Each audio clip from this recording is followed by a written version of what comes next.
Enlightened poetry के segment में कृष्णा जी की कविता सुनते हैं, फिर उस पर कुछ बात करते हैं।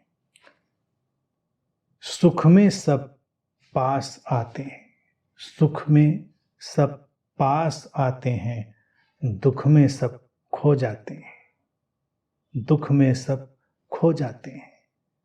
खिले हुए फूलों के संग हंसने रहने वाले, खिले हुए फूलों के संग हंसने रहने वाले कब पास आते हैं जब फूल मुरझाते हैं, कब पास आते हैं जब फूल मुरझाते हैं।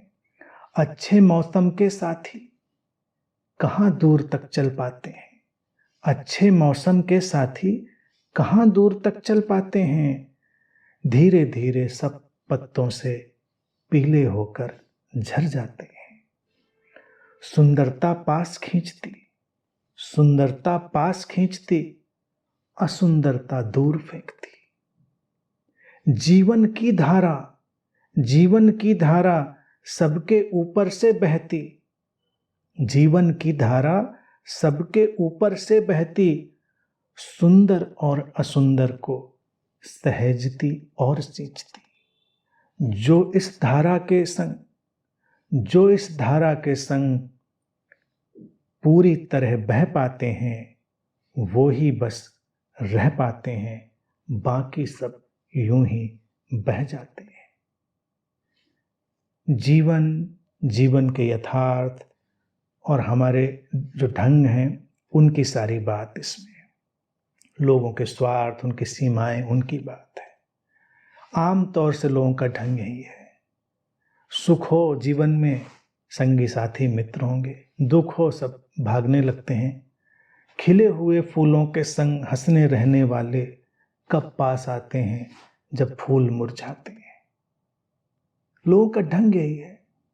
फूल खिले हुए हैं तो उनके साथ रहना है, और फूल मुरझाएं तो कौन साथ जाता है। मुरझाते हुए फूलों के साथ किसी को रहते देखा है?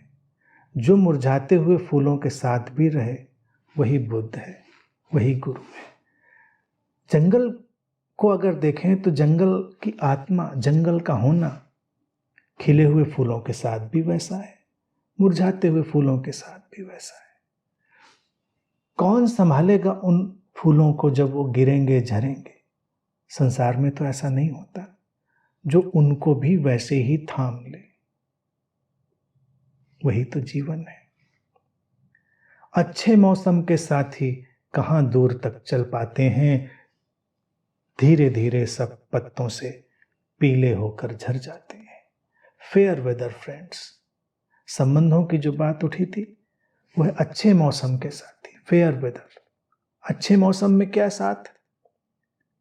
साथ है तो हमेशा है। मौसम अच्छा हो खराब हो इससे क्या फर्क पड़ता है, लेकिन संसार का चलन तो ऐसा ही है। जब मौसम अच्छा होगा बहुत सारे साथी होंगे, और जब मौसम अच्छा नहीं होगा तो कोई साथी नहीं होगा। जो खराब मौसम में भी साथ हो वो या तो जीवन होगा या फिर कोई जागृत बुद्ध। बुद्ध के जीवन की भी एक घटना है।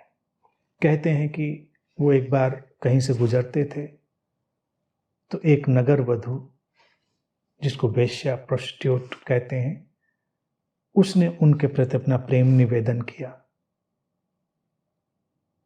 बुद्ध ने कहा कि इस समय तो युवा है, सुंदर है, समृद्ध है, तो सब तेरे साथ है, इसमें मुझे तो मत ढूंढ। मैं तो तब भी तेरे साथ होऊंगा जब कोई तेरे साथ नहीं होगा। तो उस दिन के लिए मुझे बचा के रख। तो उस दिन तो उसको बात समझ में नहीं आई, बुरा भी लगा कि उसको इनकार कर दिया किसी ने। और घटना कहती है कि एक दिन जब उसकी उम्र हो गई थी, कोई सी बीमारी ने उसको पकड़ लिया था, लोगों ने तिरस्कृत करके निकाल दिया था, और वो कहीं सड़क के किनारे घायल अवस्था में, बीमार में, असहाय अवस्था में पड़ी हुई थी। तो बुद्ध गुजरते थे, ठहर गए। उन्होंने कहा कि देखो मैं अब भी वही हूँ और साथ में हूँ, चिंता करने की कोई बात नहीं। जो साथ थे वो सब छोड़कर तुमको यहाँ फेंक गए। तो जीवन नहीं फेंकता, बोध भी नहीं फेंकता। सुंदरता पास खींचती, असुंदरता दूर फेंकती। जीवन की धारा सबके ऊपर से बहती। जीवन तो सुंदरता असुंदरता सबको समा लेता है अपने भीतर, कोई भेदभाव नहीं करता। इसीलिए तो वो जीवन है। जो इस धारा के संग पूरा बह पाते हैं वो ही बस रह पाते हैं, यानी कि वही जीवन में बचे रह जाते हैं। बाकी सब यूं ही बह जाते हैं, बाकी कहाँ गए पता नहीं चलता। जो जीवन की तरह इस सब कुछ को समाहित कर लेते हैं वही यहाँ पर रह जाते हैं। तो जिसे हम जीवन कहते हैं, जिसे हम बुद्ध कहते हैं, जिसे हम गुरु कहते हैं, वो ऐसा ही एक घटनाक्रम होता है जो हमको हर तरह से संभालता है, स्वीकारता है। छोटे बड़े, अच्छे बुरे, खिले हुए, मुरझाए हुए, उठे हुए, गिरे हुए। जीवन कोई भेद नहीं करता। जीवन की धारा सबके ऊपर से ऐसे ही बहती है, सबको धो जाती है, सबको निखार जाती है। खिले हुए फूलों को जीवन दे जाती है, मुरझाए फूलों को साथ बहा ले जाती है, अपने में समाहित कर लेती है। तो यही ढंग है जीवन का, और यही अंततः हमारा भी ढंग होना है और होना चाहिए। वही जीवन की सिद्धि, सफलता और वही जीवन का एक लक्ष्य है।